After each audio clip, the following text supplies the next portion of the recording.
Thanks for checking out this edition of This Week in the World of Football, coming to you live from the fabulous World of Football Man Cave, located in the center of the football world, Kalamazoo, Michigan.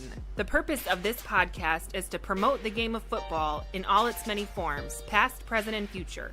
We hope to educate, inform, and entertain you with the glorious buffet that is the world of football, while also keeping a close eye on the rich history of the game. You can find the show after it's aired live on a multitude of podcasting platforms, as well as right here on YouTube along with past shows. If you want to connect with us, just find us on Facebook, X, Instagram, and Threads. Those links will be down in the episode description. Remember to comment, like, and share this video. If you have thoughts or comments during the show, drop them into the live chat and maybe you'll see your name on screen. If you have questions and they are deemed appropriate, they'll be answered at the end of the broadcast. So without further ado, let's kick off this week's show.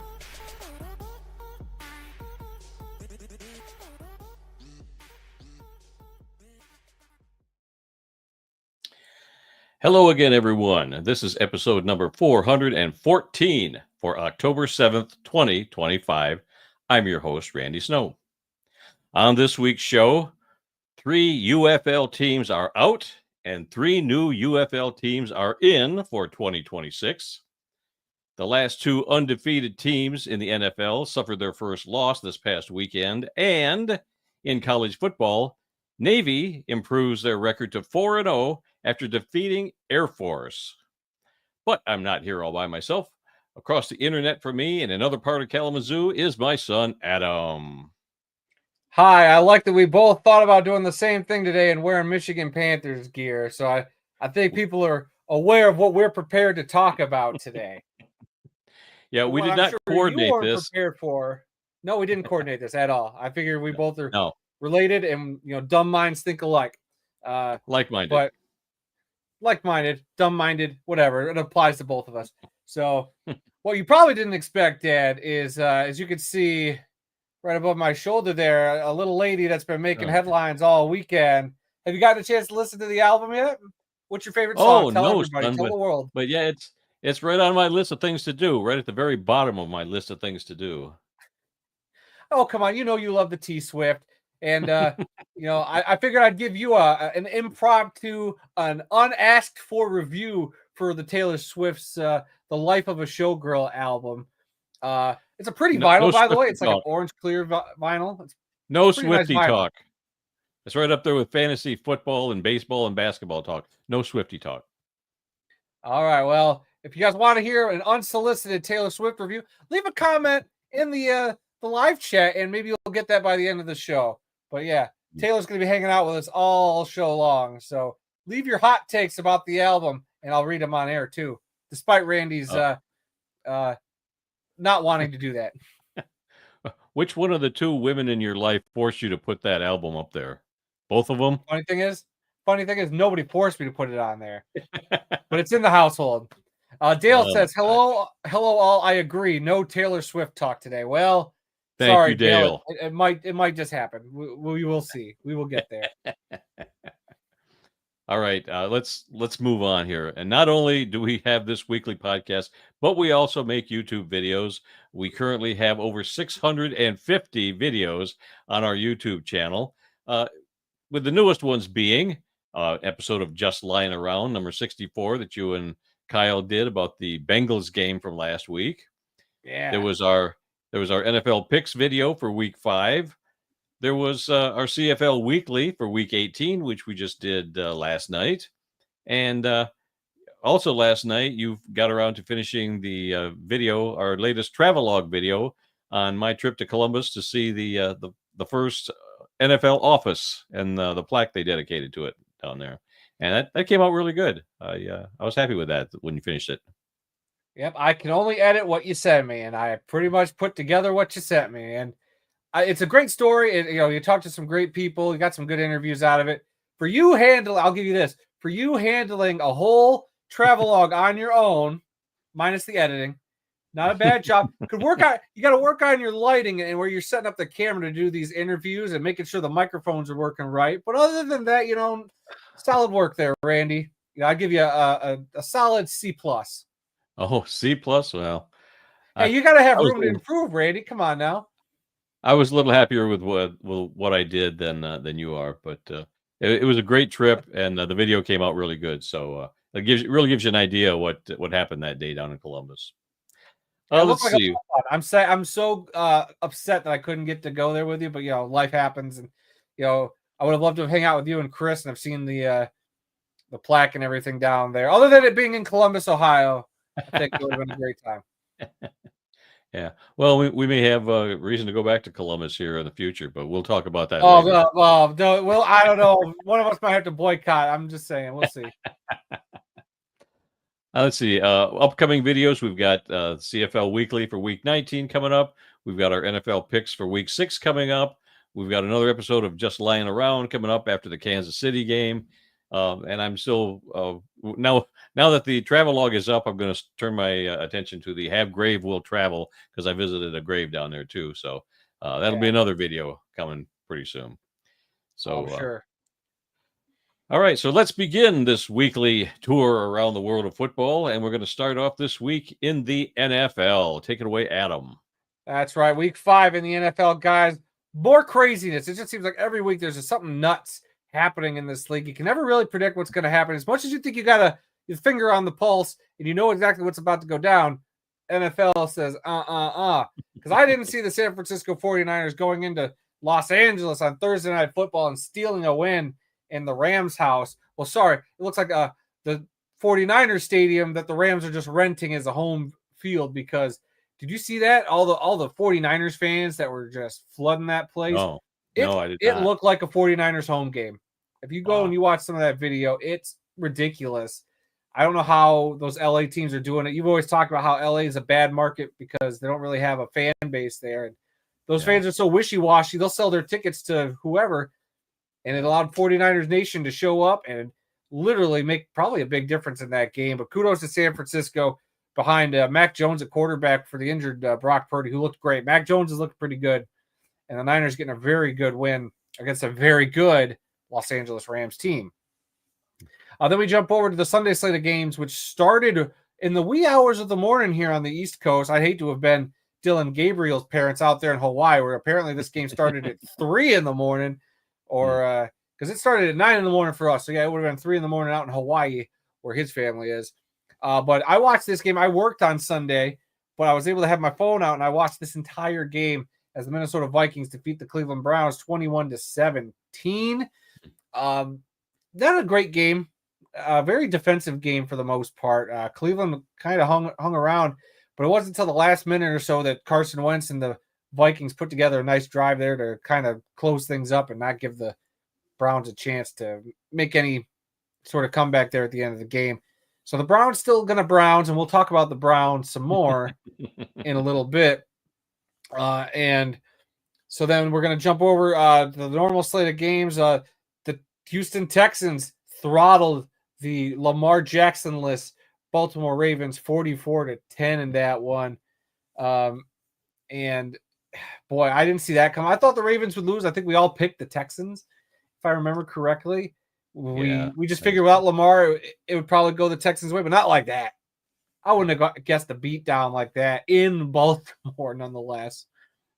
The Miami Dolphins let a game slip through their fingers as the Carolina Panthers come out with a 27-24 win. Miami was up in this one for a while, and Carolina was just able to piece things together, took advantage of a really bad Miami defense, and got the win there. Very surprising win for the Panthers.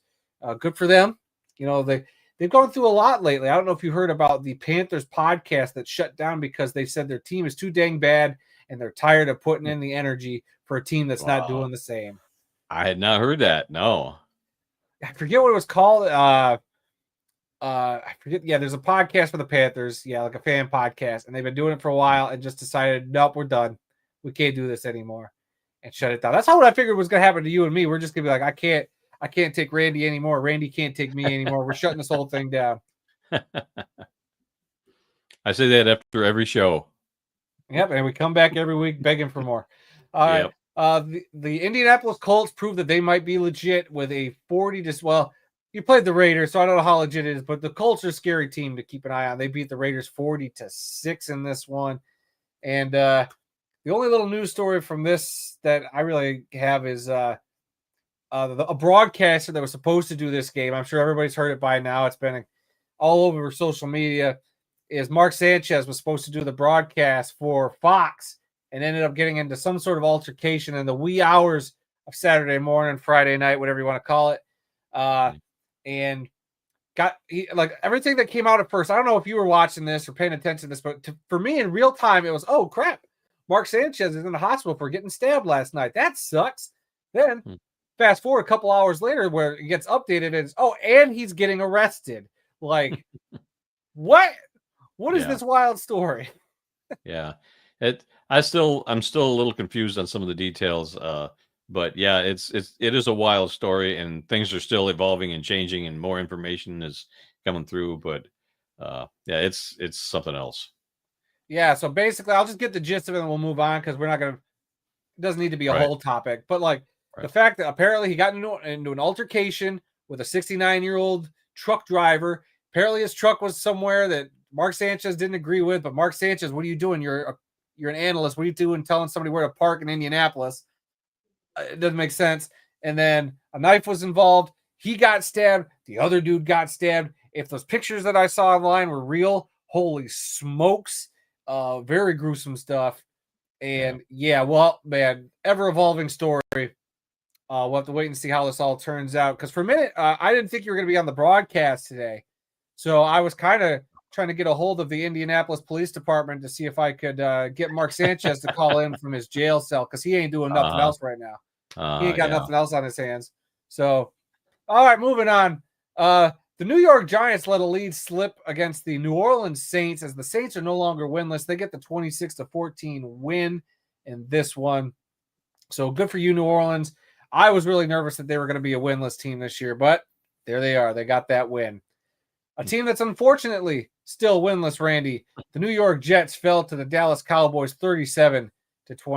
That score did not look as close as that game felt when I caught it. And as much as I hate the Cowboys, a couple things out of this one. And hello to Royce, who popped into the chat. How you doing, buddy? Good to see you. We already talked about your Vikings, so you missed that, but it's all good. So I really liked those Cowboys uniforms. They went with that all white, the white helmet that I call it the Little Giants uniforms because it's like the one they wore in the Little Giants movie. I love those Cowboys uniforms. As much as I hate them, that is like my favorite Cowboys look. I don't know how you feel, but I love that a lot.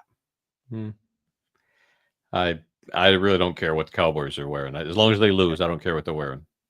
Well, they won. And the Jets wore their all-black uniforms, which I am not a fan of. No. But another thing from this game that kind of just came out within the hour, the NFL is fining Cowboys owner Jerry Jones $250,000 for flashing his middle finger at fans at MetLife Stadium during the game. So what's $250,000 to Mr. Jerry Jones? Nothing. Yeah, he'll just empty out half of his billfold and pay for that fine. I think he'll find that in one of his couch cushions if he really tried hard enough. So yeah, he wakes up and sneezes $250,000. Yeah, and yeah, Royce. Yep, we I'm sure you know we're gonna get to talking Michigan Panthers in the UFL segment a little later. And then the final game on this first half of the scoreboard here, the Denver Broncos went into Philadelphia and shocked the Philadelphia Eagles 21-17. This was a game that I had a feeling maybe Denver would give them a run for their money. And they did. Denver was down like 17-3 at one point. I turned the game off. I was like, well, Philly seems like they got this one, but not so fast, my friends, as Lee Corso would say. The Broncos came back and looked mighty good doing it. So the Broncos might be one of the sneaky good teams. They just haven't really shown it in full yet this season. They lost a couple of heartbreakers, but I think they said they've lost their combined games by a total of 4 points. And then they beat the Super Bowl champs. Oh. We might have to keep an eye on the Denver Broncos. That might be the team to look out for. Anything else to add from this first slate of games before we move on? No. All right. Moving on to the back half of the schedule. The Tennessee Titans picked up their first win in super bizarre fashion as they defeat the Arizona Cardinals 22-21. Did you catch any of this game? No, I did not. Not this particular game. No, But did you see some of the highlights? Did you see how this went down? not really. No. Okay. Well, again, we had another player about to score a touchdown, and he drops the ball at the half-inch line. Utter befuddlement. Like this would have given the Cardinals a big lead, but instead they let the Titans back into it, and the Titans get a win. There was even video of the coach on the sideline punching the player like in the shoulder after the fumble happened. Like, it's just, what are we doing? This is 2 weeks in a row now we've had to talk about a player dropping the ball at the goal line. Yeah. What is the solution? Well, you tell these guys to hang on to the ball until they run out of the other end of the end zone, and they turn around and they see the referee hold their arms up. Then they can drop the ball. Are guys going to start getting fined for this? I feel like even the NFL should be like, guys, look, this is as dumb as that is, and that's your own fault. Maybe you guys should start losing some money for all this nonsense. It just doesn't make sense to me. Maybe the team can fine the player for something stupid like that. The that's, league's yeah, not going Dale, to. Well, yeah, that's what I mean. Maybe the team should. Dale in the chat, I don't understand how that even happens. These are supposed to be professional football players. Yes, that's true. They're professional football players. I don't mind celebrating. I don't mind getting cocky going into the end zone. You know, like when people would high step it like Dion would or whatnot. That's all well and good. But you hold on to the ball and then you give it to the referee after you cross the goal line or have whatever celebration. It's just, I get it. It's a sport and it's supposed to be fun. And I don't, like I said, celebrate. Just do your job and get across the goal line first. Otherwise, dumb stuff happens. And look what happened. And it might have cost the Cardinals the game. I mean, it probably did cost them the game here. So, yeah, I don't know. It's, man, if I was that coach, I would not be happy. It's just these teams got to do something about these players because you can't. One time is too many. Yeah. 2 times in 2 weeks is ridiculous. Yeah. All right. Yep, makes no sense. Moving on. In the uniform of the week matchup, the Tampa Bay Buccaneers took on the Seattle Seahawks. Both of these teams donning their glorious throwback uniforms to honor both teams' 50th anniversaries in the NFL. The Buccaneers wearing the Bucko, what do they call him? Bucko Bruce? I forget the name. They have a name for it. Something the Pirate, I think. I'm not sure. I'm sure somebody in the chat will correct me. And the Seahawks wearing their uniforms from, I call it the Warren Moon days is what I always think of when I see those. And boy, and so not only is it rare that we get a great uniform matchup like this, we got probably the game of the week as well. These two teams got into a shootout. And for the 4th time this year, Tampa Bay wins a game on like a last-second field goal, which is utterly insane. And I heard about a stat where there's 4 teams in the NFL that have gone into the 4th quarter trailing. And the Buccaneers were one of them, and the other 3 were losing teams like the Saints, the Jets, and Titans. And somehow the Buccaneers are the team that have come out on top with, a 4-1 record. So it's just utterly crazy. But hey, Baker Mayfield, man, and Abeka, oh gosh, I'm going to butcher the wide receiver names for the Buccaneers, though, and I should know it because he's on my fantasy roster. Emeka Ibuka? Emeka Egbuka is fantastic. And Royce in the chat, thank you. Yes, Bucko Bruce is correct. So I was right about that Buccaneers one. Okay. So Emeka Ibuka has been absolutely stellar in 5 games in his rookie campaign. This dude's a stud. Looking forward to seeing what he does the rest of the year. Anything else to add from this game? Any memories this brought back to you looking at those old uniforms? Now, I do love the uniforms. You say Warren Moon era in Seattle, but Jim Zorn and Steve Largent, the quarterback and the wide receiver, they were the original pair that really set that team on fire in the early days. The Buccaneers, they had can't remember the running back's name, but they had a big running back there in the first couple of years. So yeah, I mean, I love the uniforms, but the modern day helmets, with all the little holes, vent holes here and there, it kind of ruined the look for me with the Seattle helmet. It just didn't look quite like the 1970s style helmet that was just a solid shell. Now they've got all these holes and lines and creases and whatnot on them. Kind of ruins the look, but yeah, you're right. These were the best looking uniforms of the weekend. All right. Now we're going to move on. Our beloved Detroit Lions. Yes, we're not wearing any of their garb right now, but as you can see from Randy's background, my background, I got the Lions stuff back here. Our beloved Detroit Lions got a big win in Cincinnati, 37-24. I don't know how you felt watching this game. I felt pretty comfortable for the most part. Yes, the Bengals made a rally there late in the game, but I never sweat it. I never thought it was going to get out of hand. The Lions just continue to do Lions things. I think the Lions might be, and I hate to knock on wood, the Lions might be the best team in the NFL, Randy. They did look good. I think they let the Bengals hang around from some of the plays that they made or didn't make, and like I said, yeah, I wasn't too worried, but I did keep thinking, well, they're only down by 10 points or down by 2 scores. They get one, and if they can do a 3 and out, then they're back in it again. But still, I wasn't too worried about this one. But the Bengals did come to play, and they made a show of it. And then today they got rid of. Well, yeah, we'll get to that. We'll get to the news story. Don't worry, that's on the lineup. Right. Don't worry.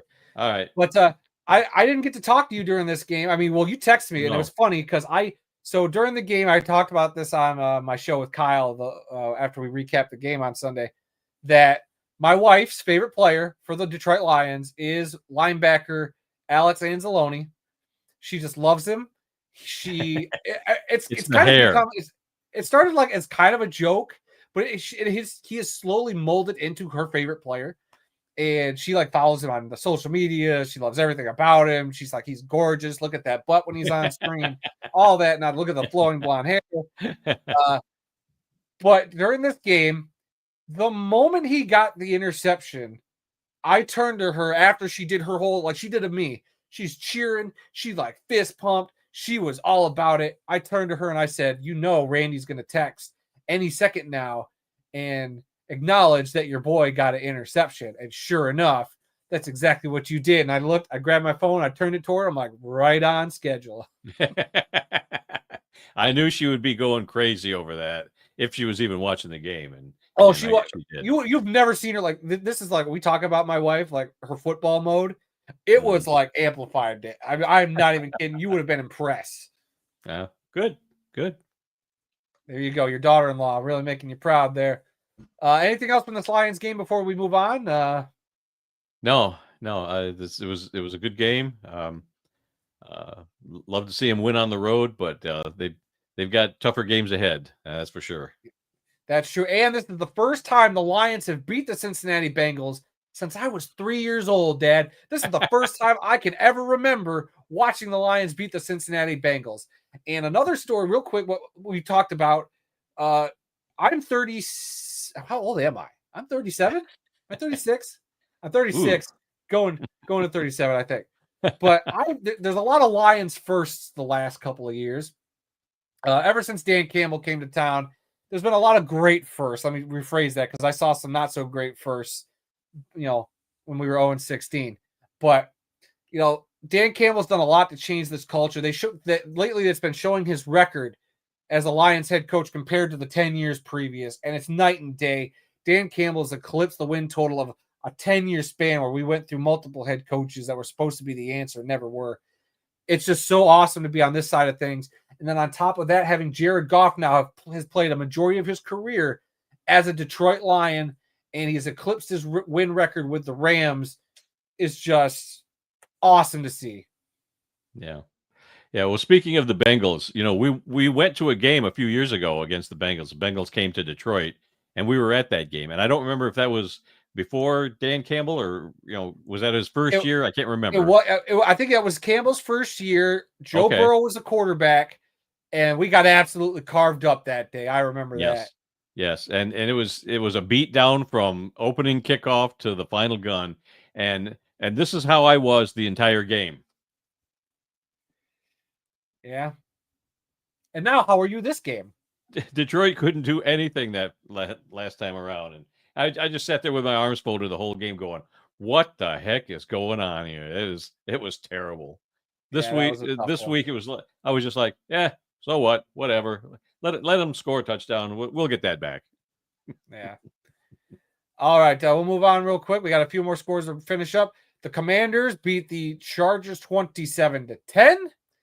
The Sunday night game saw the New England Patriots beat the Buffalo Bills 23-20. The Bills wearing their rivalry uniforms. And Dale in the chat, the Bills game was the ugliest. The highlight was when Mike Tirico was talking about the two fans going up the stairs. That's right. Did you see that play? No. Josh Allen threw a football. It went out of bounds and a fan caught it. And the dude just took off running. It was like the first quarter. The dude just booking it out of the stadium because, it's not like arena football where you catch the ball, you get to keep it. Even though AF1, there was some conflicting reports about being able to keep a ball in that league this year like that. But normally you get to keep the ball. But there in the NFL, they make you give that thing back. And that dude just took off out of the stadium. It's pretty good. I thought those uniforms were the worst for Buffalo. Yeah, those bad. white things I do with not the like silver. them. Awful, just awful. Don't ever wear those again. It was just, if you watch my video, they miss having a red accent in there somewhere. It was totally absent of their red. If they would have just had some red accent in there, it might have made it pop, made it a little cleaner. They could have still kind of kept the majority of the look, but I just feel like it didn't feel like the Bills.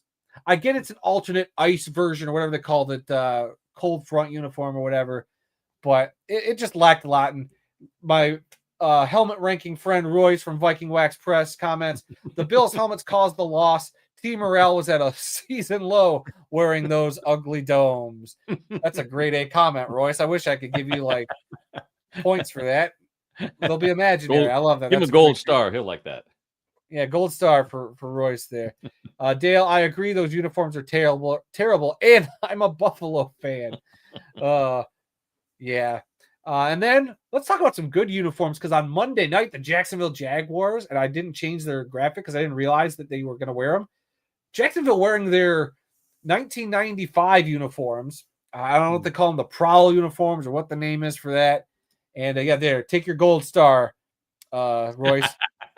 But the Jags looked great. I love those Jags uniforms so much. And they came out. They played a really tough game against the Chiefs. They beat the Chiefs 31-28. I thought the Chiefs still looked really good, though. I was watching this game like, man, Patrick Mahomes can pretty much do no wrong. I go to bed and find out he throws a 99-yard interception return for a touchdown. And the Jags get an incredible touchdown where Trevor Lawrence practically like falls on his face. One thing I don't think enough people are talking about is early in the game, I want to say it was the first touchdown for the Chiefs, when Patrick Mahomes told the referee to pick up a flag, and the referees did it. Makes me kind of nervous going into the Lions-Chiefs game next weekend. Did you see that play? No, I did not. I saw the second half of the game, and I was awake watching that final play when the Jacksonville scored that touchdown. That was an incredible play. But no, I didn't see that one that you were talking about. Early in the game, it was like a 1-yard touchdown pass to Travis Kelce, and it was kind of a pick play. It did kind of look like a bad pick or could have been a pass interference kind of play on the offense. But Mahomes goes over there, starts screaming at the referee like, it's within a yard, and that counts, and blah, blah, blah. And the refs talked about it, and sure enough, okay, Mr. Mahomes, we're going to pick up the flag and put it back. It's a touchdown. Like, my Lord. On display for the whole world to see. But do you think that Taylor Swift is going to be at next week's game against the Lions? It's Sunday Night Football. It's national TV. She likes to show up when it's on national TV, so I'm saying yes. Taylor Swift in that game, I think that's going to happen. Yeah, I think so too. We'll wait and see. I mean, she wants to see the best team in the NFL play, right? And the Chiefs will just happen to be there. So, yeah, the best team in the NFL will be playing her Chiefs. Yeah. And then on bye this week, the Falcons, Bears, Packers, and Steelers. I always think week 5 just feels weird to start having the byes. It just should feel so early for some of these teams. Yeah, it is. And then another comment from Dale in the chat. Actually, my home should have got a 15. Mahomes should have got a 15-yard penalty for unsportsmanlike conduct. They shouldn't be allowed to talk to the referees. Yeah, it's just every once in a while the Chiefs get away with something that you just no other team would get away with, and I just don't like it. It just feels weird, and not a big fan of it. And Dale also, wow, I didn't realize that those were those types of uniforms for the Jags. Those are cool. I love that logo. I mean, I like their current logo for the Jags, but I love those uniforms for the Jags. The 95 throwbacks are practically perfect. And then the one news story I really had, I mean, we kind of touched on some other news notes, but the one you were alluding to that kind of happened earlier today that kind of caught me off guard is that Joe Flacco is getting traded from the Cleveland Browns to the Cincinnati Bengals for, I think it's Flacco and a 6th-round pick going to the Bengals, or vice versa. I forget how that worked, but interesting move by the Bengals after we watched both of these teams the last 2 weeks, the Browns and the Bengals. What are your thoughts on this trade? Does it help Cincy, or is this more about Cleveland? I don't know, and I could care less. But here's my take on this. You lose to the Lions, and they trade you away to another team. So let's see if that's a trend this year. The more teams we beat, are they going to trade their quarterback and get rid of them because they can't beat Detroit? I don't know if it was that. I think it is more like they got benched. Like it's Flacco got benched after the Lions game, and now that they clearly look like they're benching Browning for Flacco. So I don't know. I hope Flacco plays this week because he'd have to play the Packers again. I think that's who they play this week. Oh, Dale in the chat, Cincinnati needed a new quarterback. They weren't going to win a game with Browning. Yeah, this is interesting. So for the Cincinnati side of things, obviously they get a veteran quarterback, 18 years in the league. I think with Flacco at the helm, he still made mistakes, though. I don't know if it's much of an upgrade. If anything, it's just more of a veteran presence with an offense that can do some stuff. They got a couple of great receivers. If he can find those guys, maybe that Bengals offense takes a step in the right direction with him at the helm. But to me, this sounds more like a story we should be talking about for the Browns, because now the Browns got the veteran out of the locker room. They already have a couple first-round picks. Now they got Dylan Gabriel as their starting quarterback. Their rookie they drafted in the 3rd, 4th round, whenever they drafted him. And now that moves Shedeur Sanders up the depth chart to number 2. So clearly the Browns are in a mode where somebody suggested, like, are they tanking? I don't think they're tanking. I think it is. They're trying to figure out with 2 first-round picks, do they have their guy? Are either of these 2 guys a viable franchise quarterback going forward? Now they have a 10, 11 week sample size to try to get out of these 2 guys to see if they need to draft a quarterback in the draft this year. So that, I mean, this inevitably means we are going to see Shedeur at some point. Dylan, you're probably right about that. Dylan had flashes of looking really good in that London game, but I mean, like the Joker says, it's like a bad joke dropped at the first sign of trouble. The first sign of trouble for Dylan Gabriel, in goes Shedeur, in comes all the media just hijinks. It's going to be insufferable, I think. But we'll have to wait and see with Cleveland. It's just a bizarre thing. And before we move on completely from the NFL section, let's talk. We got a few comments from Dale and some others again. I think we already did that one. Yeah. 22 a.m. John, Bengals have no O-line. After Flacco gets hurt, Kirk Cousins will be traded from Atlanta. Ooh. I thought for sure they would go after a Kirk Cousins or Jameis Winston. I think Jameis Winston would be the more fun option if you're a Bengals fan. But clearly they didn't go that route. Viking Wax Press, Gabriel looked okay against the Vikings. He should keep the starter role. I do too. I think Gabriel showed some promise, but again, he's a rookie. Lot to learn there. And Dale, it doesn't matter. Cleveland is going to be a hot mess for years to come. I don't think Joe Namath could help this team. Yikes. Yeah, not with those bad knees Joe's got these days. No, I don't think so. All right. That should be it for our NFL section, Dad. Where are we moving on to next? We are moving to the Great White North, and we're going to talk about the CFL. It was week 18 up in the frozen tundra up there. Only 3 games this week. The Friday night game saw the Saskatchewan Roughriders defeat the Ottawa Redblacks by the score of 20-13. Saskatchewan snapped a 2-game losing streak and basically eliminated Ottawa from the playoffs in that win. On Saturday, it was the Hamilton Tiger Cats over their bitter rivals, our Toronto Argonauts, by the score of 47-29. Toronto was eliminated from the playoffs also.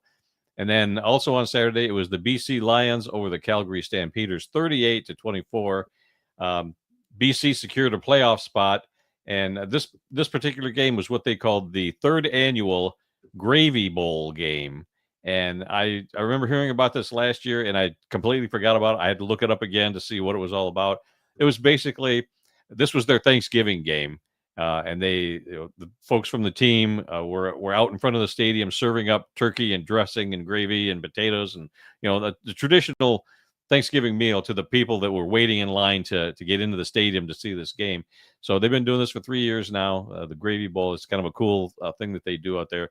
And the main thing is that the real Thanksgiving Day in Canada is going to be next Monday, the 13th, and this weekend.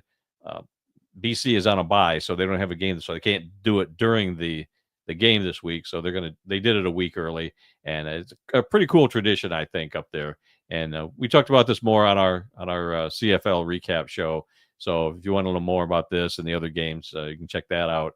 And then there were 3 teams on bye this week. It was the Edmonton Elks, Winnipeg Blue Bombers, and the Montreal Alouettes, who, by the way, the Montreal Alouettes earned a playoff spot due to the Toronto loss. So get a bye week, qualify for the playoffs. Good for them. It's a great weekend for Toronto or for Montreal fans this past weekend.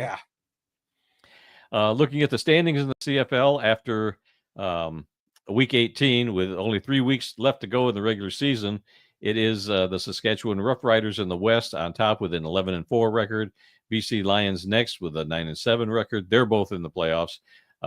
Behind them are the Calgary Stampeders and the Winnipeg Blue Bombers at 8-7, and the Edmonton Elks at 6-9. In the East, it's the Hamilton Tiger Cats with a 10-6 record, Montreal Alouettes with an 8-7 record. Of course, they're both in the playoffs, and then the other 2 teams have been eliminated. Toronto Argonauts are now 5-11, and the Ottawa Redblacks are 4-11 on the season. There will be a crossover team this year where a team from the West is going to go into the playoffs as a team from the East. Hasn't happened since 2019, I think you said on our show. And I want to say, yeah. I think it was 2019. So it doesn't happen all the time, but it's kind of cool when it does hapen, and we are going to get a crossover team. We don't know who that crossover team is going to be yet. Could be just about anybody from the West. Yeah, and Dale says in the chat, Adam, you're going to get your wish. I think we're going to have a crossover game. There's no gonna. I mean, yes, we're going to. It's a for certain. Yes. It's locked. It's going to happen. It's just like Dad just said. We just don't know who yet. And I am anxious for any kind of possibility, because if things kind of pan out the way they look right now, Hamilton, say they get the first round bye, being the East champion for now with the best record. The Alouettes versus Blue Bombers would be a fun one. That's been multiple Grey Cups, and to see them have to face each other in the first round would be fun. Them taking on the Stampeders could also be a fun game. I'd be curious to see Vernon Adams take on the Alouettes in that defense. And then you got the BC Lions. The Lions would also be fun. Nathan Rourke's been tearing it up. But can I tell you what I really want now that we've got this close, Randy, now that we're just sniffing a crossover, I need the chaos. I already got my crossover. I need more chaos. And what would be more chaotic than a few of those teams losing and the Edmonton Elks moving on up to the east side, Randy, to take on the Alouettes? That's what I want. Will it happen? Probably not, but that's what I want. Did you just make that up, moving on up to the east side? Because they will be moving up to the east of the playoffs. As I started the bit, like you've seen that meme where all the math is flying around Winona Ryder's head. That's what was happening in mine. Another chat real quick, 22 a.m. John, is the Edmonton Eskimos, Elks PC, still play in Commonwealth Stadium? I saw a game out there in the early 2000s, and I felt the place was falling apart. As far as I know, right, that's where they play, right? Yes, yeah, I believe it is. Yeah, unless I they've don't know if changed the they've done. name, might have a corporate name, but it's the same stadium, I believe. Yeah, I don't know if they've done some renovations to it or not. Whenever I see it on, it's like FedEx Field. It doesn't look bad on TV, but like Right. behind the scenes, it's falling apart. Maybe I don't know much about the Elks Stadium.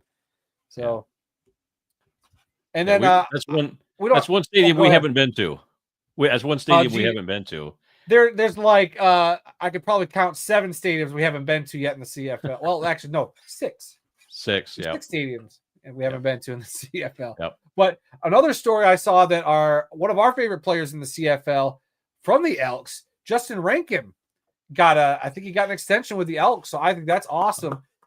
Dude played in the indoor football league. He made a name for himself. Obviously, he's been on our buddy Trey's podcast, Off the Wall. So awesome to see a dude come up from the indoor scene and making a name for himself in the CFL. That's awesome. I saw that today, and I think, I love stories like that.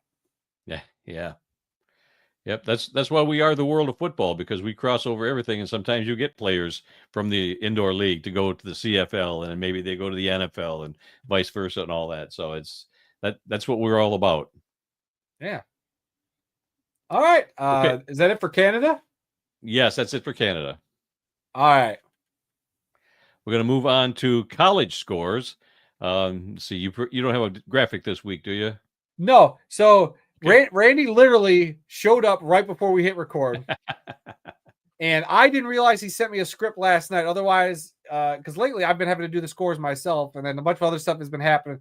Randy, I'm going to tell you right now, just remember the date today, October 7th, because big stuff happened today. I can't talk about it yet, but big stuff happened today. So a lot of weird stuff is going on for the world of football. So just remember October 7th. Okay. Oh, yeah. So no graphic today. So I hope everybody's okay with that. And Randy will fly through these scores, and hopefully you don't get bored staring at his and my mugs while he reads these instead of having a nice graphic. If you want, I can just hold up the picture, everybody, or the album of Taylor Swift to get us through it. Yeah. Hell no. No. No. Just start reading scores. Everybody just look at Taylor. I'd rather look at Clint Dolezal's jersey while I'm reading scores. Oh, well, sorry, Clint. All right. We're just going to run through a bunch of scores here. In the top 25, it was number 1 Ohio State over Minnesota, 42-3. Boy, you talk about a beatdown. Let's see. There were some upsets in the top 25. UCLA upset number 7 Penn State, 42-37. Florida upset number 9 Texas, 29-21, and Cincinnati upset number 14 Iowa State, 38-30.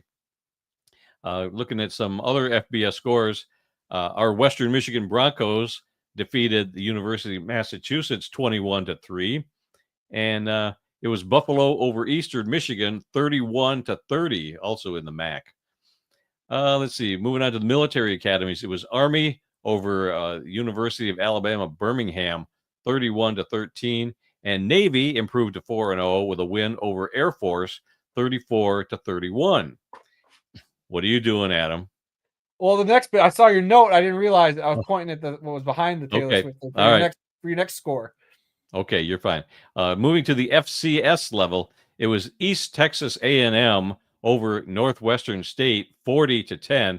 The reason I'm highlighting this one is because Clint Dolezal, former Rampage quarterback, is now the head coach at East Texas A&M, which it had a different name when he played there, but he played for that college when he was in school. So congratulations, Coach Dolezal, on a win. The life of a showgirl. Oh gosh. Let's see. In the get that album out of my face. Let's see. In the Ivy League, it was Penn over Dartmouth, 36-24. I like the Ivy League. That's why I like those scores. In Division II, it was Grand Valley State over Davenport, 37-14. Davenport from Grand Rapids, their head coach is Sparky McEwen, who was also a former Rampage quarterback, assistant coach, and head coach at various times during his career. And let's see. In Division III, it was Olivet over Kalamazoo College, 47-44, and Lake Forest shut out Ripon 38-0. In the what is it? National Association of Intercollegiate Athletics, NAIA. St. Francis of Indiana over Taylor of Indiana, 49-35. I mentioned that because it's in Fort Wayne. That's where Aaron lives. I've been to see a game down there. Really nice stadium. And the other score from NAIA is Baker over William Woods. A whole school beating up one guy. She's Baker over William Woods, 68-14.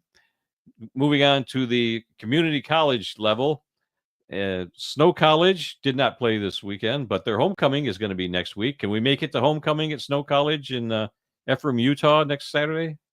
I doubt it. I doubt it too.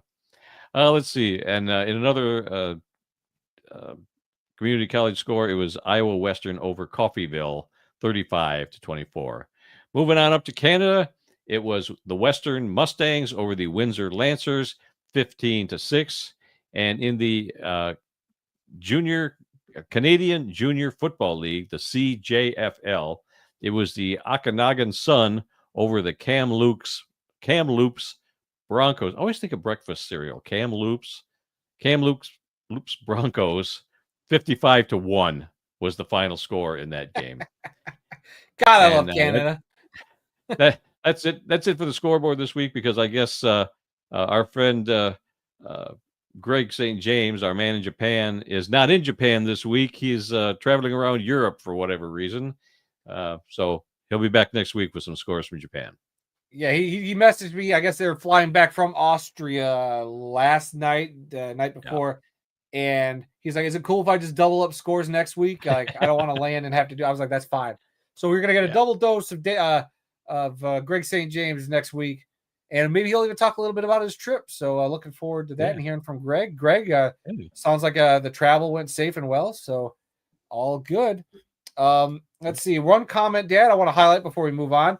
The Northeast has a college football drought. Rutgers, Syracuse, Boston College, all bad. Only Princeton is decent. Okay. Yeah, the reason I like the Ivy League is they've got such a rich history, and only 8 teams. And my nephew did go to Harvard. He went to the Harvard Business School after he graduated from the University of Michigan. So I'm so upset I never got out there to see a game at Harvard. I want to go see a game at Harvard. I got to go to the Yale Bowl one time, but it was not for a game. I was going to go there for a tour, but things fell through, and I got a picture of myself outside the Yale Bowl. That was as close as I came. But I was there for a gridiron grave too, so it wasn't a total loss. I thought you were about to say you were very disappointed that, your nephew went to Harvard, but none of your kids did, like how we're all disappointments. So it's all good. It's fine. Well, that's why I talk about the community college football teams. Hey, my cousin might have gone to Harvard, Randy, but does he have a podcast? Seriously, no, does he? Because if he does, then he's winning. All right, that's it for this week's scoreboard. Now we're going to move on to more happenings in the world of football. And we're going to start. What could have happened, Randy? We're going to start in the UFL. 3 teams are leaving, and 3 teams are coming in. They announced the other day, I think it was just yesterday, they announced the Michigan Panthers, the Memphis Showboats, which Royce followed, and the San Antonio Brahmas, which isn't that Dwayne Johnson's team, the Brahmas? He's not. If he doesn't own the league anymore, the last thing they need. So those 3 teams are out. I think the stadiums that they were playing in were too expensive, and they were trying to find smaller stadiums for them to move to, and couldn't do it. So those 3 teams are out for next year, and 3 new teams are in. The new teams are the Columbus Aviators, the Louisville Kings, and the Orlando Storm. So one day they announced 3 teams are going. The very next day, with not much fanfare. You sent me this graphic earlier today, and I had not even heard this. And all of a sudden, here's 3 new teams I never even heard about. And so, yeah, they're going to be back at 8 teams again for next year. So what are you thinking about all this UFL change? Well, there's a lot more change than what you just listed off, too. The Houston Roughnecks are now rebranding and becoming the Houston Gamblers. They did not go with the classic Houston Gamblers look. They kind of modernized it like they did with the Stallions and the Panthers, which I mean, I can argue either way for that. It's what it is. And it looks like the Arlington Renegades have now gone back to being the Dallas Renegades, which Oh I'm man. fine with. I like the Renegades logo, but it's just, I don't know. I tweeted out when this all went down, and this graphic specifically, I called it a downgrade for a few reasons, but I want to get to the good stuff first. And then maybe you can give some of your positives and what you don't like about all this and go from there. So, positives.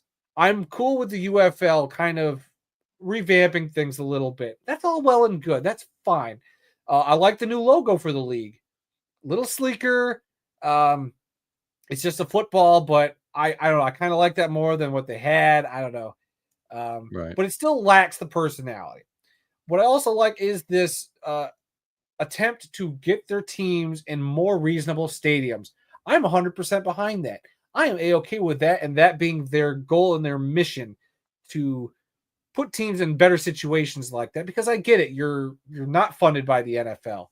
So you got to kind of be a lot more conscientious of where your money's going, and having to pay an arm and a leg like our Panthers had to just to play a single game at Ford Field in Detroit isn't feasible and not viable for a long-term thing. Yeah. Another positive, I like that they kind of ditched the USFL, XFL divisions. Those are gone. I wasn't always crazy about it, but I don't know. It wasn't necessary. For an 8-team league, you do not need conferences or divisions. I'll say that across any level of professional football or any football. If you have 8 teams, you don't need divisions or conferences. Throw that out the window. I like the overall approach, but here's what I don't like. I don't like that on Friday you're telling a bunch of us, hey, we're done with your city, we're done with your team. And I feel like the ex-boyfriend who had his girlfriend break up with him just to find out 2 days later, oh, hey, look at my 3 hot new sexy teams we're bringing into the league next year. Like, what? Like, bro, like, let me get over what just happened before you start throwing all that new stuff in my face. I'm not 100% sold on some of the markets they're putting these teams in. That's just me. Orlando specifically has not been a place that fans have shown up for across a few of the iterations of spring football, in my opinion. I'm sure people could throw me some numbers and correct me, but from what I remember, the Orlando Apollos, I don't think they had a big turnout. Although they had a good team in the AAF. I don't think they had a great turnout. The Orlando Guardians of the XFL also never seemed like they had a great turnout. I don't think people care about spring football in Orlando, yet they're making a point to go back there. That's where they held this whole press conference thing today. The Columbus Aviators, great name, terrible logo. Not a fan of it. The Louisville Kings, terrible name, terrible logo, terrible color scheme. They just ripped off the Orlando Guardians. I get it. You know, I get with the races and all that in Louisville. I get what they're going for, but you already got a team in your league that's got a horse head. You only have 8 teams, and now a fourth of them are going to be horse heads. If I'm going to complain about cowboy hats in my indoor arena football, I'm going to complain about horses in my United Football League. I'm just going to go there. The Orlando Storm ripping off the Tampa Bay Storm logo a little bit, or a couple variations of the Tampa Bay Storm logo. Not a fan of that. And the Gamblers not going with their classic look. And I see the chat building up. Don't worry, guys. I'm going to throw some of your comments on the screen in a second after Randy gets his thoughts in. But overall, I'm probably not going to root for a team. I'm not going to invest in a team in this UFL. I will watch with interest and hope that this league can grow and move on. And I will hope that in a couple years when Detroit's football team, the soccer team, or the football club gets their nice little new stadium that they're building in Detroit, that will invite them to come back to Michigan for, in the UFL in the future, if this league exists. Yeah. I have a bad feeling, and I don't want to feel like this. I feel like this is it for this league. If this new relaunch, 2.0, whatever, restart doesn't work, it's done, kaput, put it out of its misery. I will be over outdoor spring football that isn't connected to the NFL. At that point, the NFL needs to just step in and do their own thing and come up with a new spring league, because these repeated attempts are getting old, and I'm tired of them reviving brands just for them to die again. I don't know if I can do it again. Take the floor, please. Well, I agree with 95% of everything you just said. I like the fact that they're putting a team in Columbus, Ohio. That's kind of kind of close to us, and I just was in Columbus recently, so I know Not as how close long as it's gonna. Michigan. I know, but I would not be opposed to going to Columbus to check out a game sometime. And I also like that they got a team in Louisville, Kentucky. We go right by Louisville all the time on our way to the Buc-ee's down in Smiths Grove by Bowling Green. So I could possibly see myself taking in a game in Louisville also. It seems like the only thing that really didn't change too much was the Battlehawks, the DC Defenders, and the Birmingham Stallions. Other than that, everybody else has made some kind of change, whether it be name, logo, location, whatever. I don't know. But you know me, I hate change, but I do think that you're right. I do think that if this set of teams does not work out, does not draw a lot of fans, we could see the beginning of the end of the UFL, unless the NFL decides to step in and say, "All right, you're now our minor league, and we're going to throw big bucks at you to keep around. But now we want you to move to NFL cities and play in NFL cities, whatever." I don't know, but yeah, this came out of nowhere. When you sent me this graphic today, I was totally shocked. I mean, I wasn't over losing, Memphis, Michigan, and what was the other team? The Brahmas. San Antonio. So I wasn't over that, and I'm still in mourning for my Michigan Panthers. And as you can see, I'm wearing the throwback to the 1983-84 seasons. This was their logo back then. You're wearing the updated stuff that has been around the last couple of years. I loved it when they brought the USFL back because they had all the Houston Gamblers, the Pittsburgh Maulers, and the Philadelphia Stars, and all those teams that I remember watching back in the 80s. I loved going to those games. I loved going to Ford Field to see these games. So I'm going to be a little depressed that I don't have a team 2 hours away that I can go to, because it was so much fun going to Ford Field when the crowd was half or even smaller than that of what you would get at a Lions game. Ticket prices were better. Parking was easier. It was just a great time to go to that stadium, which we love the stadium. And we love being there, and it was just so much fun to be there for a Michigan Panthers game. Had it not been for the Michigan Panthers and this UFL, the Lions wouldn't have their kicker right now, Jake Bates. And so, that's another asterisk that years from now people are going, Jake Bates came from what team? I've never heard of that league or that team. So it's a little sad. So that's why I'm wearing this today. I've always liked the throwback logo better than the current one that they tried to update. There was nothing wrong with the old one. It didn't need to change anything on that. So, but yeah, we'll see. We'll see what happens. I'm going to give him a shot. I'll watch him a little bit, but I don't know if my heart's really in it anymore without the Michigan Panthers being there. Yeah, it does suck for us. And I do want to reiterate, I am not wanting this league to fail. Quite the opposite. No, I would like it to succeed. I think their plan of putting these teams in more manageable stadiums is a great plan, and I agree with it.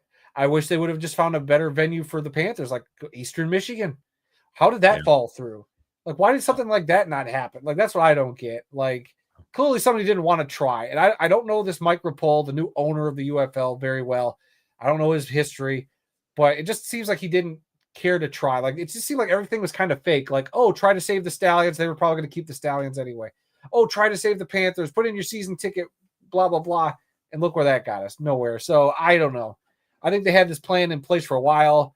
I don't think they just came up with these new teams over a weekend when we hear about them getting shut down on Friday just to come in on Tuesday and have this whole brand new league outlook. This has been in the works for a while, and I hate that I got strung along. I feel like if you were gonna axe them a month or two ago when you came up with this plan or when you bought him, he teased us and dragged a lot of our fan bases around. I don't like that, but I will give the league a shot. I can't invest in a team right now. I will go to a game like you. Louisville and Columbus will probably be trips we do next year, depending on some stuff that happens. But we'll have to wait and see. And we like St. Louis. We've been to St. Louis for some games, or for a game, and we had a lot of fun there. All right, before we move on, Dad, I know we spent a lot of time here in the UFL talk. The chat, people have thoughts. Let's get to some of them. Let's see, starting with Viking Wax Press, our buddy Royce, stoked to have the Gamblers back and new stadiums for Houston and Dallas. So good moves there. He also says, so far, the new part owner, Mike Rapole, is shaking things up with a long-term vision of family-friendly venues and fillable stadiums. So we will learn this season if it actually works. That's what it's going to be an interesting offseason or season to see how that all actually plays out for them. I do think that there is a place for spring football. They just haven't quite gotten it right yet. That's true. If they would have gotten it right, it would have stuck around. Or if somebody wouldn't have interfered with the USFL back in the 80s, I bet you they'd have still been around today. Yeah. Or the NFL would have absorbed a few of those teams, and we'd have a whole different league. Absolutely. Let's see. Rookie X4 in the chat. I feel like Mike Rapole is actually trying to keep this league alive. I'm not bashing Danny Garcia, but I am bashing The Rock and Fox, not actually putting their work in the league. And that's the other point. The local marketing and the national marketing for your league has got to improve vastly. If they can show that, then this league will be trending in the right direction. But from the local level on, you have to market these teams better. I can't tell you how many people, when I walk around, they're like, what's that? Like in Michigan, we had the Michigan Panthers, but not everybody knew who the Panthers were. Nobody knew. Oh, there's football on Fox in June or whatever they were playing. What, April? Like, yeah. I didn't know this. Like, they have to do better. If leagues like this want to survive, you have to do better at marketing locally and building up that fan base. And they never did quite a good job, despite Michigan's attendance going up the last couple of years. Yeah. You hate to see it. Viking Wax Press again. I thought the Storm logo was a little Frankfurt Galaxy-esque. I can see it now that he says that. Also, good point, Rookie. This is one I didn't forget to bring up. All 8 teams, they will all be getting new uniforms. So aesthetically, these teams are going to look a little different too. So kind of like a restart for the league. Yeah, well, you can put lipstick on a pig, but it's still a pig, even though you got new uniforms. That's a good one. Dale, I don't follow any spring leagues anymore. I used to. There was a team called the Arizona Hot Shots from the AAF. I remember them that I liked, and they didn't even finish the season. Oh, yeah, none of those teams finished that season, Dale. What happened? You looking up at your ceiling. What happened? I have the Arizona Hot Shots. No, is that? Yeah, I think that's the Hot Shots helmet in the AAF. I was gonna say, yeah, you have a bunch of the AAF helmets. I remember us getting those for you. I don't have them all, but I do have Arizona. Yes. Yep. Let's see. We're gonna fly through some of these guys. Rookie, I just going to say, back when the league merged, they should have kept the Gamblers brand because there was no reason to rebrand to the Roughnecks. The rebrand back to the Gamblers. I agree. They should have stuck with that. 100% agree with Rookie on the Gamblers, says Viking Wax Press. Viking, I am sad for the Panthers fans. Such a storied franchise that should have stayed. You're telling us, bud. In order for the Panthers to come back, you got to support the league, says Rookie in the chat. And look, I understand fans are upset losing their teams, but I put the blame on Danny, The Rock, Fox for not doing their job. It's a fair point. And I'm trying not to sound like a bitter Panthers fan also, like, take my ball, go home kind of thing. But it sucks. And it hurts that my team is lost and we got all this other stuff happening. And it just makes it tougher for me to want to invest in this league when that's why I was saying, like, it's just too fresh. The wound is too fresh for me to want to get invested in something. Maybe I'll see some uniforms and be like, wow, those Aviators uniforms look pretty sweet. Maybe I'll have to go with it. Or maybe they do something cool with the Gamblers. I don't know. We'll have to wait and see what happens. A couple more, Dad, and we'll move on. This is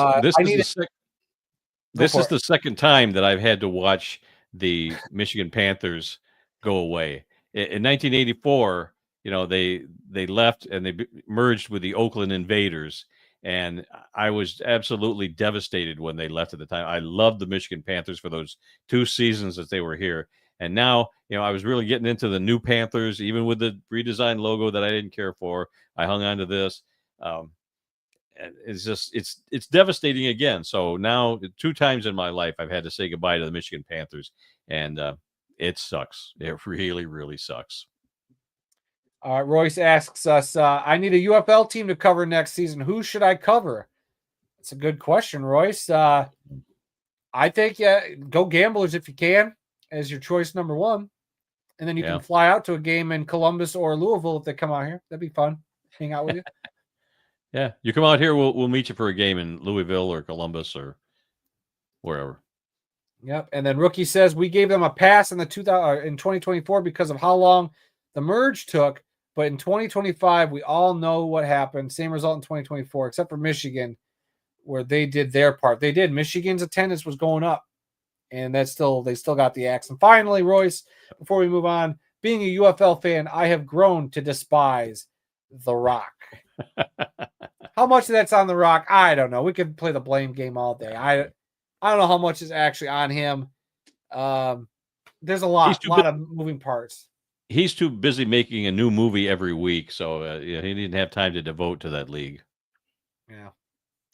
Well, all right, Dad, let's call that it for the UFL talk. Let us know what you guys think down in the comments below. What are your thoughts on the UFL and this new 2.0, as I think some are calling it? Yeah, be very curious. Okay, we're going to move on to today's birthdays and anniversaries for October 7th. The first one that I've got is defensive back Dick Duran, born on this date in 1950. He died just this year on February 8th, 2025, at the age of 74. He went to Yale, where he played college football, and he was selected in the 4th round of the 1973 NFL draft by our Detroit Lions. He played for the Lions from 73 to 77. He was also with the Cincinnati Bengals from 78 to 80, and then he went into coaching. From 85 to 98, he was an assistant coach with the Bills, Packers, and Jaguars. Then he was the head coach of the Bears from 99 to 2003. He was an assistant coach with the Lions in 2004 and 2005. He was their interim head coach in 2005, but then he left to become the Bills head coach from 2006 to 2009. He was an assistant coach with the Eagles in 2010, and he was an assistant coach with the Browns in 2011 and 2012. Yeah, I remember him vividly as a player in Detroit those last couple of years, 76 and 77, when I really started to follow the Lions. Let's see. The next birthday is one I'm sure a lot of people have never heard of, but you and I have been to this guy's grave. Isaac Seneca was born on this date in 1874. He was an All-American at the Carlisle Indian School in 1899. That's way before Jim Thorpe got there.